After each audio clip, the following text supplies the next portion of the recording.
Well, I think that we can continue to have that type of input. I think that when you look at the number of personnel that are involved in this area in the Sheriff's Department, that $10 million is a lot of money for overtime. Now, what I will say is, and I don't know how the House feels about this, I can't tell you exactly. I know I did look at what they had done, but I can't tell you exactly off the top of my head. But there seemed to be a strong sentiment among many members of the Finance Committee that we want to support the law enforcement officials in our border region, but that we have to be careful that we're not supplanting that local effort with state money, just as we don't want to supplant the federal government's responsibility to protect our border.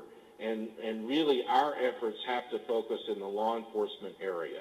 And so we felt like this struck a good balance between the state hiring additional deputies to go along the border, and which was one way to do it, or not supporting them at all. This provided money so that the personnel that they have and whatever their overtime costs might be or per diem costs while they're involved in surge operations can be addressed through this rider.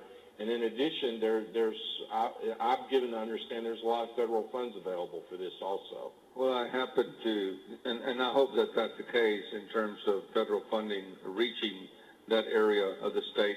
I'm hoping that, as we continue to address this issue, we can realize that we're dealing with elected officials who have a statutory responsibility, and I think the closest form of government, quite frankly, is county government. And as we go along in this process, we can look at what their input is and what their suggestions and recommendations are, and hopefully work with them closely to make sure that we can utilize their expertise to better secure our borders, and which should obviously will be a good win-win situation for the whole state.